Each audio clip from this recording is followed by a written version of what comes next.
Welcome back to my channel. ఈరోజు కథ ప్రాణమా నా దారి చేరుమా మూడవ భాగాన్ని వినేద్దాం. అక్క, నువ్వేమన్నా తీసుకుంటావా?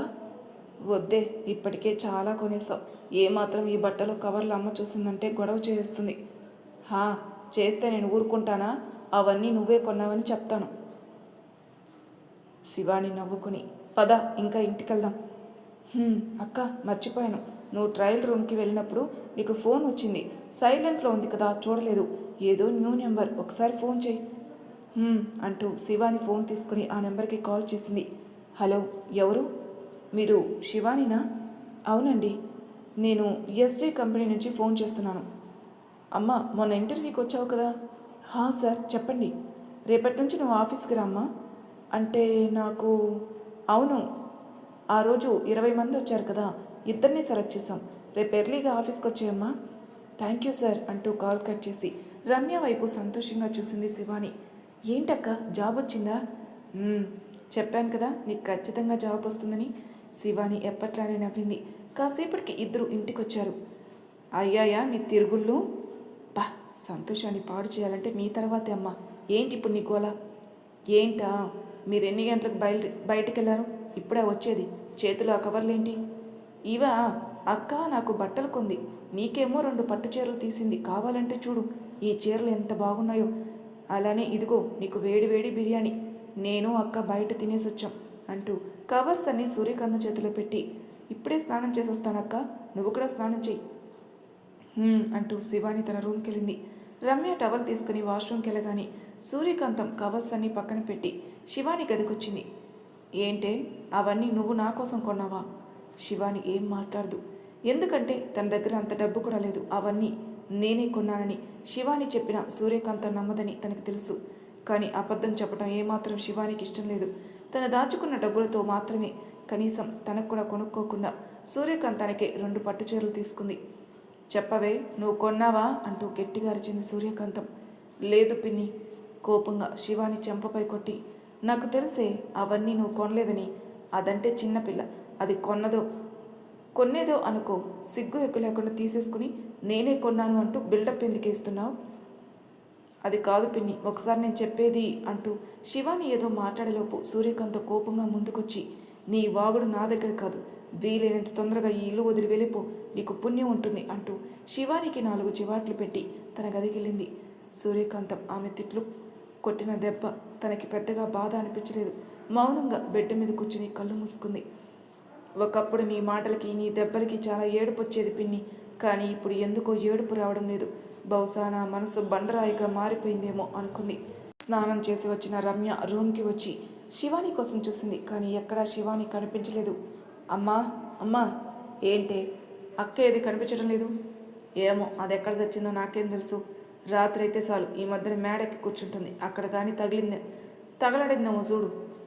ఎందుకే నీకు అక్కంటే అంత కోపం రాదా? దాని దగ్గర చిల్లి గవ్వ కూడా లేదు. ఈ బట్టలన్నీ, ఈ పట్టు చీరలన్నీ అదే కొనిందంటే ఎలా నమ్ముతాను? నాకు తెలిసే నీ బుద్ధి. నీ చీరలు నిజంగానే అక్క కొంది, కానీ అదే చెప్పొద్దు అంటూ మాట తీసుకుంది. నీ ముఖం చూస్తేనే తెలుస్తుంది, అక్కని ఏదో మాట అనే ఉంటావు. నువ్వు మారవు అంటూ సూర్యకాంతం వైపు కోపంగా చూసి టెర్రస్ పైకి వెళ్ళింది రమ్య. పిట్టగోడ మీద కూర్చొని చందమామను చూస్తుంది శివాని. తన అక్కను చూడగానే జాలిగా అనిపించింది. అమ్మ ఎప్పుడు ఏదో ఒకటి అంటూ అక్కని బాధ పెడుతూనే ఉంటుంది. నిజంగానే అక్క వాళ్ళ అమ్మ ఉండుంటే ఈరోజు అక్కకి ఈ పరిస్థితి వచ్చేది కాదేమో అనుకుంటూ, అక్క తల పక్కకి తిప్పకుండానే, చెప్పు రమ్య, పడుకోవా? లేదు, నాకు నిద్ర రావడం లేదు, నువ్వు పడుకో. క్షమించక్క, అమ్మ మాటలు నువ్వు మనసులో పెట్టుకోకు. చిన్నప్పటి నుంచి తన తీరు అంతే కదా. సారీ అక్క. లేదురా, నేనేం బాధపడ్డం లేదు, మామూలుగానే కూర్చున్నాను. ఎందుకక్క బాధని లోపల దాచుకుని పైకి మాత్రం నవ్వుతూ ఉంటావు? చిన్నప్పటి నుంచి నాకు అది అలవాటైపోయిందిరా, చిన్నగా నవ్వి చెప్పింది శివాని పక్కనే కూర్చుని. అక్క, చూస్తూ ఉండు, నీకు మంచి రోజులు వస్తాయి. అంతేకాదు, నిన్ను ప్రాణంగా చూసుకునే భర్త నీకు తోడుగా ఉండి నీకు అన్ని సంతోషాన్ని పంచుతాడు. నాకైతే నమ్మకం ఉందక్క. వచ్చేవాడు నీ శరీరానికే కాదు, మనసుకైన గాయాన్ని కూడా చెరిపేసి ఆ మనసులో ప్రేమని మాత్రమే నింపుతాడు. వద్దురా, నా జీవితంలో అసలు పెళ్ళికే చోటు ఇవ్వను. అబ్బాయిలంటేనే నాకు ఎక్కలేని కోపం వస్తుంది. నాకు ఒక్కరిదానికి ఇలా జరిగిందని నేను బాధపడటం లేదు. చివరికి చిన్న పిల్లలు కూడా వదిలిపెట్టడం లేదు రాక్షసులు. నిజంగా నాకు ఎంత కోపం వస్తుందంటే నన్ను ఇలా చేసిన వాడినే కాదు, కామంతో కొట్టుకుంటున్న వెధవల్ని ముక్కలు ముక్కలుగా నరికేయాలన్నంత కోపంగా ఉంది. తన అక్క మాటల్లో ఎంత బాధ ఉందో రమ్యకి బాగా అర్థమైంది. శివాని భుజంపై చేతిని వేసి, అక్క ప్లీజ్ కంట్రోల్, నిన్ను ఇలా చేసిన వాడిని తేలిగ్గా వదిలేస్తామా? వాడినే కాదు, కామంతో కొట్టుకుంటున్న అందరికీ ఆ భగవంతుడు ఏదో ఒక రూపంలో తప్పకుండా శిక్ష వేస్తాడు. శివాని ఏం మాట్లాడలేదు. ఆ రోజు రాత్రి అతను చేసిన పని తలుచుకుంటూ గట్టిగా కళ్ళు మూసుకుంది. అక్క, నిన్నొకటి అడగనా? చెప్పు రమ్య. నిజంగానే నువ్వు అతన్ని చూడలేదా? అసలు అతని ఫేసు అస్సలు కనిపించలేదా? చీకట్లో అసలు ఏం కనిపించలేదు, కానీ అతని భార్య గుండెలపై పెద్ద మచ్చ ఉంది అంటూ టక్కున కళ్ళు తెరిచింది శివాని. ఏంటక్క నువ్వు చెప్పేది? అవును, నిజంగానే వాడెవడో తెలియదు, కానీ వాడి గుండెలపై ఉన్న మచ్చ మాత్రం చూశాను. ఆ రోజు ఫుల్ వర్షం కదా, ఉరుములలో వాడి ముఖం కనిపించలేదు, కానీ వాడి గుండెలపై ఉన్న పెద్ద పుట్టుమచ్చ మాత్రం కనిపించింది. అయితే అది చాలక్క, వాడు ఎక్కడున్నా సరే మన చేతుల్లో చావడానికి. వాడిని ఎలా పట్టుకుంటాం? అయినా వాడు ఎక్కడున్నాడో ఏంటో కూడా తెలీదు. ముక్కు ముఖం తెలియని వాడి కోసం ఎక్కడికని వెతకాలి? నువ్వు ఇలా ఎప్పుడు ఆలోచించాక ధైర్యంగా ఉండు, వాడికి శిక్ష పడాలి, సరేనా? సరే పద, ఇప్పటికే లేట్ అయింది. ఉదయం ఆఫీస్కి వెళ్ళాలి, దానికంటే ముందు గుడికి వెళ్ళాలి. పద పడుకుందాం. సరే అక్క పద అంటూ రమ్య శివాని అక్కడి నుంచి వెళ్ళారు. అబ్బా ఏంట్రా, నాకు పొద్దున్నే అనవసరంగా ఇంటికొచ్చి తప్పు చేశాను అంటూ విసుక్కుంటూ తన పంచెని సరిచేసుకుంటూ మిర్రర్లో చూసుకున్నాడు విజయ్. బాగున్నావు తెలుసా పంచకట్టలో అంటూ షర్ట్ బటన్స్ పెట్టుకుంటూ విజయ్ని పక్కకి నెట్టి హెయిర్ తూవుకున్నాడు జై. బాగుంటుంది, నువ్వు వేసుకోవాల్సింది నాకు ఇచ్చావు పంచె. మీ అమ్మతోనూ నీతోనూ వేగలేకపోతున్నాను రా. ఇంటికి వస్తే చాలు బాబు, టార్చర్ చేస్తున్నారు నన్ను అంటూ కోపంగా బయటకొచ్చి సురేఖ వైపే చూశాడు. విజయ్ నెత్తిన చిన్నగా ముట్టి, అబ్బా ఎంత అందంగా ఉన్నావురా, నా దిష్టి తగిలేలా ఉంది. నిజంగానే అంత బాగున్నానా? కోపంగా అడిగాడు విజయ్. చాలా అంటే చాలా బాగున్నావు అంటూ ఈసారి గట్టిగా ముట్టి, ఒరేయ్ ఇది నా కొడుక్కి ఇచ్చాను వేసుకోమని, నువ్వెందుకు వేసుకున్నావు? వెళ్ళి నీ కొడుకుని అడుగు, వాడు వేసుకోను అంటూ గోలగోల చేసి నాకు అంటగట్టాడు. నువ్వేమో నేను ఏదో డ్రెస్సులు దొంగలిచ్చేవాడిలాగా నా కొడుకు డ్రెస్సు నువ్వెందుకు వేసుకున్నావురా అని అడుగుతున్నా. కర్మ, పొద్దున్నే ఎవరి ముఖం చూశాను, నీ చేతుల్లో బుక్ అయ్యాను. పోరా, పొద్దున్నే ఏడుస్తావు, అసలే గుడికి టైం అవుతుంది అని నేను టెన్షన్ పడుతుంటే ఛా, ఎప్పుడు చూసినా నన్ను ఎందుకు తిడతావు? సూరి ఎలానో నీ కొడుకు పెళ్లి చేసుకోడు కదే. గుడిలో ఈరోజు చాలామంది అమ్మాయిలు వస్తారు కదా, ఎవరు అందంగా ఉన్నారో వాళ్ళని చూసి మాట్లాడి నాకు ఇచ్చి పెళ్లి చేసేయి. సూరి, నీకు పుణ్యం ఉంటుంది. సర్లే ఏడవకు, గుడికి వెళ్ళాక చూద్దాం. రే జై, ఎంతసేపు రా, రెడీ అవుతావు, రారా. వస్తున్నానమ్మా అంటూ రూమ్ నుంచి బయటకు వస్తాడు జై. బ్లూ కలర్ ఇన్ షర్ట్లో ఎంతో అందంగా ఉన్నాడు జై. అసలే అందగాడు, ఆ షర్ట్లో మరింత అందంగా ఉన్నాడు. చూసావా ఎలా ఉన్నాడు నా కొడుకు అంటూ జై నుదుట ప్రేమగా ముద్ర పెట్టింది సురేఖ. ఎలా ఉన్నాడు? మనిషిలాగానే ఉన్నాడు. ఉడుక్కోకరా, పర్లేదులే కానీ నువ్వు బాగానే ఉంటావులే అంటూ నవ్వుతూ ముగ్గురు బయటకొచ్చి కారు ఎక్కారు. కాసేపటికి కారు గుడి ముందు ఆగడంతో జై, విజయ్, సురేఖ ముగ్గురు కారు దిగారు. అబ్బా చాలా బాగుంది గుడి. సూరి, నువ్వు ఎప్పుడు ఈ గుడికే వస్తావా అంటూ టక్కున నోరు మూసేసి ఎదురుగా వస్తున్న శివానిని చూశాడు. బ్లూ కలర్ సిల్క్ చీరలో ఎంతో అందంగా ఉంది ఆమె. అవునరా, ఎప్పుడు ఈ గుడికే వస్తాను, ఈ గుడికి వస్తే చాలు, మనసుకు ఎక్కలేని ప్రశాంతత. నీకు నచ్చిందా గుడి అంటూ విజయ్ ముఖం చూసింది. శివానిని చూసి ఎక్కడైతే కొడుతుందేమోని జై చేతిని గట్టిగా పట్టుకున్నాడు. ఏమైందిరా, ఇప్పటి వరకు బాగానే ఉన్నావు కదా, ఏం మాట్లాడవేంటి అంటూ విజయ్ భుజం తట్టింది సురేఖ. ఫోన్ మాట్లాడుతున్న జై ఎదురుగా వస్తున్న శివానిని చూసి షాక్ అయ్యాడు. ఆమె అందం, ఆ కళ్ళు జై మనసుని ఉక్కిరి బిక్కిరి చేశాయి. రెప్ప వేయటం మరిచి మరీ శివానిని చూశాడు. అక్క పద లోపలికి వెళ్దాం. అంటూ రమ్య చేతిని పట్టుకుని ఒక క్షణం ఆగింది. శివాని ఎవరో తన్ని చూస్తున్నట్టు అనిపించడంతో ఎదురుగా ఉన్న జై వైపు చూసింది. ఒక్క క్షణం ఇద్దరు చూపులు కలిశాయి. విజయ్ మాత్రం శివానిని చూడగానే తన రెండు చేతుల్ని చెంపల మీద పెట్టుకుని, అమ్మో రాక్షసి వచ్చింది, ఇప్పుడు కనిపించానంటే నిజంగానే కొడుతుంది అనుకున్నాడు. ఏంటక్క ఏమైంది? జై చూపుల నుంచి వెంటనే తేరుకుని కోపంగా చూసింది. జై వెంటనే తేరుకుని, ఎందుకు చూస్తుంటే ఈ అమ్మాయి చాలా కోపంగా ఉంది, నా వైపు కోపంగా చూస్తుందా, లేదంటే అందరి అబ్బాయిల వైపు అలానే చూస్తుందా? రే ఏంట్రా అసలు మీ ఇద్దరికి ఏమైంది? జరగకూడదు ఏదో జరిగినట్టు ఇద్దరు సిరలా ఉండిపోయారు. ఏం లేదు మా, లోపలికి వెళ్దాం పదండి అంటూ జై ముందుకు నడిచాడు. విజయ్ మాత్రం సురేఖ చేతిని పట్టుకుని, సూరి నీకొక విషయం చెప్పాలి. ఏంట్రా? చూపుడు వెళ్తూ మెట్లెక్కుతున్న శివానిని చూపిస్తూ, ఆ అమ్మాయిని చూసావా? రే పిచ్చిగాని పట్టిందా? నేనెలా అమ్మాయిని చూస్తాను? తన ముఖం ఎక్కడ కనిపిస్తుంది? చీర మాత్రమే బాగుందిరా. నీ చీరల పిచ్చి తగలయ్యా. ఆ బ్లూ కలర్ చీర కట్టుకున్న అమ్మాయిని మన జై లవ్ చేస్తుంది. ఏంటి? సంతోషం పట్టలేక అడిగింది సురేఖ. అవునే సూరి, నిన్న కాఫీ షాప్లో ఆ అమ్మాయిని చూసే నీ కొడుకు చుట్టూ ఉన్న ప్రపంచం మర్చిపోయాడు. కావాలంటే చూడు వాడు ఎలా అమ్మాయి వెనక మెట్లెక్కుతున్నాడు అంటూ జైని చూపించాడు విజయ్. శివాని వెనకే నడుస్తూ ఆమె అడుగులో అడుగు వేస్తూ స్టెప్స్ ఎక్కుతున్నాడు జై. కొడుకు తీరు చూసిన సురేఖ ఆశ్చర్యపోయింది. జై ప్రాణం కంటే ఎక్కువగా తన్ని ప్రేమిస్తున్నాడా? వాడు జస్ట్ బాగుంది అన్నాడంతే. ఆ మాటకే నేను రెచ్చిపోయి నిన్న ఆ పిల్ల దగ్గరికి వెళ్ళి ఓవర్ చేశాను. లాగిపెట్టి ఒకటిచ్చింది. నీకు కూడా నాలా ఆత్రం ఎక్కువ. పిల్ల బాగుంది కదా అని సంబంధాల కటా మాట్లాడకు. ఆ పిల్లకి అసలే కోపం ఎక్కువ. ఏడ్సావులే ఎదవ.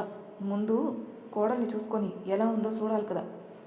జైకి మాత్రం ఏమాత్రం తక్కువ కాదు. నీ కోడలు అందంగానే ఉంటుంది. నీ వాగుడాపు, ముందు చూసుకుని మెట్లెక్కు. అసలే పంచె కట్టుకున్నావు. ఏమాత్రం పంచె కాలు కట్టుబడి ముందుకు పడ్డావంటే మూతి మామూలుగా పగలదు. చెంపాంజీ కంటే దారుణంగా ఉంటుంది నీ ఫేసు. సూరి చాలా ఎక్కువ మాట్లాడుతున్నావు అంటూ విజయ్ జై వైపే చూశాడు. శివాని వెనకే నడుస్తున్న జై తనలోని తాను చిన్నగా నవ్వుకున్నాడు. ఆమె పాదాలకి సన్నని పట్టీలు ఎంతో అందంగా అతని కంటికి కనిపించాయి. ఆమె పాదం మీద ఉన్న పుట్టుమచ్చ జైకి మరింతగా నచ్చింది. నడుస్తున్న శివాని ఒక్కసారిగా ఆగి వెనక్కి తిరిగింది. అప్పటికే జై అలర్ట్ అవి నిదానంగా మెట్లెక్కుతున్నాడు. శివాని చుట్టూ చూసి మళ్ళీ మెట్లెక్కింది. ఆమెకి వెనకగా వచ్చి ఆమె అడుగులో అడుగు వేశాడు జై. మెట్టు తడిగా ఉండడం వలన శివాని కాలుకి చీర బంధాలు పడడంతో కాలు జారి వెనక్కి పడిపోబోతుంటే వెంటనే జై ఆమె నడుం చుట్టూ చేతులు వేసి పడిపోకుండా జాగ్రత్తగా ఆమెను పట్టుకున్నాడు. ఇదంతా చూసిన విజయ్ షాక్తో జై వైపు చూశాడు. ఇప్పుడు ఈ పిల్ల భావన తిడుతుందా? రే ఫోటో తీరా, వాళ్ళిద్దరిచ్చిన ఫోజ్ బాగుంది కదా అంటూ సురేఖ నవ్వుతూ అనేసరికి విజయ్ వెంటనే తేరుకుని జై శివానిలా ఫోటో చూశాడు. జై షర్ట్ కాలర్ పట్టుకుని ఉన్న శివాని వెంటనే తేరుకొని జై వైపు చూసింది. ఏం కాలేదు కదా? ఎంతో మెల్లగా అడిగాడు జై. శివాని కోపంగా జై నుంచి విడిపించుకుని చాచిపెట్టి జై చెంపపైన ఒక్కటిచ్చింది. ఊహించని చర్యకి విజయ్ చేతిలో ఉన్న ఫోన్ వదిలేశాడు. సురేఖ ఒక్కసారిగా ఉలిక్కిపడి జై వైపు చూసింది. జై మాత్రం శివాని కళ్ళని చూశాడు. కోపంతో ఆమె కళ్ళు ఎర్రగా మారిపోయాయి. ఎందుకు టచ్ చేశావు నన్ను? పడిపోతారని పట్టుకున్నానండి. చంప మీద చేయి వేసుకుని అన్నాడు జై. పడిపోతే చస్తాను, మధ్యలో నీకేంటి? నా దరిదాపుల్లో కనిపించావంటే మర్యాదగా ఉండదు అంటూ చూపుడు వేలు చూపించి కోపంగా లోపలికెళ్ళింది శివాని. జై అలానే చూస్తుండిపోయాడు. వామ్మో, ఏంటి సూర్య అలా కొట్టేసింది? అదేరా నాకు అర్థం కావడం లేదు. ముందు పద అంటూ సురేఖ గబగబా జై దగ్గరకు వచ్చి, జై గట్టిగా కొట్టిందా? తల్లి మాటలకి జై ఏం మాట్లాడలేదు. సైలెంట్గా లోపలికి వెళ్ళాడు. అదేంట్రా అలా వెళ్ళిపోయాడు? మరి లేకపోతే ఏంటి సూరి, దెబ్బ కొడితే తగలక ఏమవుతుంది? మళ్ళీ గట్టిగా కొట్టిందా అని అడుగుతున్నావు. అసలు ఎక్కడ ఏం మాట్లాడాలో కూడా తెలియదు నీకు అంటూ విజయ్ అనేసరికి సురేఖ కోపంగా చూసి, ఆపుతావా నీ సోది? అమ్మాయి అందంగా ఉంది, లక్షణంగా ఉంది అనుకునే లోపే చంప చెల్లుమనిపించింది. ఏంట్రా? వాడిని ఇంకా చిన్నగానే కొట్టిందే. నన్నైతే లోపల దవడ కండరం అంతా కదిలేలా కొట్టింది. నా బాధ ఎవరికి చెప్పుకోవాలి? పోయి ఆ దేవుడికి చెప్పుకోరా. ముఖం చూడు ఎలా ఉందో. లోపలికి పద, తర్వాత చెప్పుదు నీ సోది అంటూ సురేఖ అనేసరికి విజయ్ కోపంగా చూసి లోపలికి వెళ్ళాడు. లోపలికొచ్చి దేవునికి దండం పెట్టుకున్న శివాని తనకి జరిగిన సంఘటన తలుచుకోగానే కంట్లో కన్నీరు ఆమె చెంపల్ని తాకుతూ తడిసి ముద్ద చేస్తుంటే పక్కనే ఉన్న రమ్య బాధగా చూసింది. ఏంటక్క, ఇంకా ఆ విషయం మర్చిపోలేదా? అయినా ఎలా మర్చిపోతుంది? అది మర్చిపోయే విషయమా అనుకుని బాధగా కళ్ళు మూసుకుంది రమ్య. ఆమె ఏడవడం చూసిన జై అలానే చూస్తుండిపోయాడు. ఎందుకు అంతలా ఏడుస్తుంది? తనకు అసలు ఏం కష్టం వచ్చింది అనుకుని ఆమె కొట్టిన దెబ్బ తలుచుకుని, అమ్మో ఇది ఎలా ఉంటే నాకెందుకు అనుకుని ముందుకొచ్చి దేవుడికి దండం పెట్టుకున్నాడు. కళ్ళు తెరిచిన శివాని ఎదురుగా జైని చూసి కోపంగా పక్కకి వెళ్ళి కోనేటి దగ్గర కూర్చుంది. ఏంటక్క, జరిగింది మర్చిపోకుండా ఇంకా ఆలోచించి బాధపడుతున్నావా? లేదు రమ్య. అక్క అక్క జరిగిన విషయం మర్చిపోయి ముందు నీ ఫ్యూచర్ కోసం ఆలోచించు. జాబ్కి వెళ్తున్నావు కదా, కంపెనీ ఎలా ఉంటుందో అన్న టెన్షన్ లేదా? అవును, కొంచెం టెన్షన్గా ఉంది, కానీ పర్వాలేదు. పర్వాలేదా? కానీ దేనికక్క? జాబ్ వచ్చింది, ఆఫీస్లో ఎలా ఉన్నా సరే నేను మాత్రం నా వర్క్ ఏదో చూసుకుని వస్తాను. జీవితంలో తినాల్సిన దెబ్బ తిన్నాను, ఇంకా ఏముందని టెన్షన్ పడడానికి? అక్క అంటూ బాధగా చూసింది రమ్య. నేను ఇలానే ఉంటాను. తొందరగా నా మనసు మారాలంటే ఎలా మారుతుంది? కానీ మార్చుకుంటాను. నా కాళ్ళ మీద నేను నిలబడి నా జీవితాన్ని ఎలా చేసిన వాడికి శిక్ష వేయాలంటే ముందు నేను మనిషిగా బ్రతకాలి అని గట్టిగా కళ్ళు మూసుకుంది. ఇంకా శివానిని కదిలించలేదు రమ్య. తన మనసులో ఎంత బాధ ఉందో శివాని ముఖం చూస్తేనే అర్థమవుతుంది. అక్క, నేను బయట వెయిట్ చేస్తుంటాను, నువ్వు తొందరగా వచ్చి అంటూ కళ్ళు మూసుకుంది. ఫోన్ మాట్లాడుతూ అటుగా వచ్చిన జై కోనేటి దగ్గరకు వచ్చిన శివానిని చూశాడు. ఏమైంది ఈ అమ్మాయి? నన్నే కాదు విజయ్ని చూసినప్పుడు కూడా చాచిపెట్టి ఒక్కటిచ్చింది. ఏ విషయంలోనూ తను చాలా బాధపడుతుంది అని అలానే శివానిని చూశాడు. ఎంత అందంగా ఉంది! ఎప్పుడు లేనిది నా మనసు నువ్వే కావాలని కోరుకుంటుంది. కానీ నీ కళ్ళు చూస్తేనే భయం వేస్తుంది. ఆ చూపులో ఏదో రౌద్రం కనిపిస్తుంది. నేను కోరుకున్న ఈ అమ్మాయి నా జీవితంలోకి వస్తుందా? ఎవ్వరి నా జీవితంలోకి రానివ్వను. ఎందుకంటే నా జీవితంలో పెళ్ళి అన్న పదానికి చోటు లేదు. నన్ను కోరుకోవడం అంటే జీవితం నాశనం చేసుకున్నట్లే. ఎంత కష్టమైనా భరించాలి అనిపిస్తుంది నిన్ను చూస్తుంటే. ఎంత ప్రయత్నించినా నా మనసును ఎవరూ గెలవలేరు అనుకుంటుంది శివాని. ప్రాణం పోయినా సరే ఈ అందాల రాక్షసుని వదులుకోలేను అని జై మనసులో అనుకోగాని శివాని మనసుకి ఎవరో తనతో మాట్లాడినట్టు అనిపించి టక్కున కళ్ళు తెరిచి చుట్టూ చూసింది. ఎదురుగా ఫోన్ పట్టుకుని నించున్న జైని చూడగాని అతను తన నడుము పట్టుకోవడం గుర్తుకు రాగాని అలానే జై వైపు చూసి, ఏంటి, ఏం కావాలి నీకు? జై ఆశ్చర్యంగా చూశాడు. ఏం మాట్లాడుతున్నావు? కోపంగా ముందుకొచ్చి, ఒక అమ్మాయి అందంగా కనిపిస్తే చాలు తన జీవితం నాశనం చేసే వరకు వదలరు కదా. ఏం కావాలి నీకు? నా వైపు చూస్తున్నా, మారరా మీరు? ఆడపిల్ల కనిపిస్తే చాలు తినేసేలా చూడడం, మాయ మాటలు చెప్పి ప్రేమలో పడేయటం, రూమ్కి పిలిచి మీ కోరికలు తెచ్చుకోవటం, ఇదే కదా మీ అబ్బాయిల బుద్ధి అంటూ జైని కోపంగా చూసింది. అసలు ఏం మాట్లాడుతున్నారు మీరు? ఏం అర్థం కాక అన్నాడు జై. ఏమీ తెలియనట్టు డ్రామాలు ఆడకు. అసలు నేను 2 చెంపలు వాయించి వాతలు పెట్టాల్సింది. మీలాంటి వాళ్ళు ఎప్పుడు ఇలానే గుడి చుట్టూ తిరగడం, అమ్మాయిలు చూడడం, తర్వాత చేయాల్సింది చేయడం. మీకు అక్క చెల్లెలు ఎవరూ లేరా? అటుగా వచ్చిన విజయ్ జైని శివాని అలా అనేసరికి కోపంగా ముందుకొచ్చి, ఏంటి, మా వాడు నీ కంటికి ఎలా కనిపిస్తున్నాడు? మాటలు మర్యాదగా రాని. విజయ్ని చూడగానే, నువ్వేంట్రా మధ్యలో? నిన్న కొట్టింది సరిపోలేదా? మళ్ళీ వచ్చా? అసలు ఏంటమ్మా నువ్వేమన్నా పెద్ద అప్సరవసవి అనుకుంటున్నావా? నీ అందం చూసి మా ఓడు నీ వెనక హచ్చుకొక్క పిల్లలా తిరగడానికి? అసలు మా ఓడు ఎవరో తెలుసా? ఎవడైతే నాకేంటి? మిమ్మల్ని చేస్తుంటేనే ఒళ్ళు మండిపోతే నీళ్లు జలుకు, అంతేకాని మా మీద విరుచుకుపడతావెందుకు? ఒంట్లో కేజీ కండలేదు కానీ గొడవకు దిగింది పెద్ద పుడింగిలా అని విజయ్ అనేసరికి చాచిపెట్టి ఒక్కటిచ్చింది శివాని విజయ్ చెంపపై. జై షాక్గా చూశాడు. ఏంటి అలా కొట్టేశావు? అసలు వాడేం చేశాడని? వాడికి ఆ సపోర్ట్ చేసావంటే నీకు కూడా 4 తగిలిస్తాను. మీలాంటి వాళ్ళతో మాట్లాడడమే బుద్ధి తక్కువ. సీరియస్గా ఒక లుక్ ఇచ్చి బయటికి వెళ్ళింది శివాని. అసలు ఏంట్రా ఈ పిల్ల, నాకు అస్సలు అర్థం కాదు. మాట్లాడితే చాలా చెంపపై కొడుతుంది. విజయ్ మాటలకి జై ఏం మాట్లాడలేదు. శివాని చూపు, మాట్లాడిన మాటలు తలుచుకుని, ముందు పద, ఆఫీస్కి టైం అవుతుంది. ఏం ఆఫీసురా బాబు? నిన్న కొట్టిన దెబ్బకే చెంపంతా నొప్పిగా ఉంది. మళ్ళీ ఆ చెంప మీద కొట్టింది. మంట పుడుతుంది. ఐస్ పెట్టాల్సిందే అంటూ జై ముందు కదిలాడు. మరి తర్వాయి భాగంలో ఏం జరగబోతుందో నెక్స్ట్ ఎపిసోడ్లో తెలుసుకుందాం. అంతవరకు నా ఛానల్ సబ్స్క్రైబ్ చేయని వాళ్ళు ప్లీజ్ సబ్స్క్రైబ్ చేసుకొని లైక్ చేసి షేర్ చేయండి. మీ అభిప్రాయాలు నాకు కామెంట్ రూపంలో తెలియచేయండి. Thank you for listening.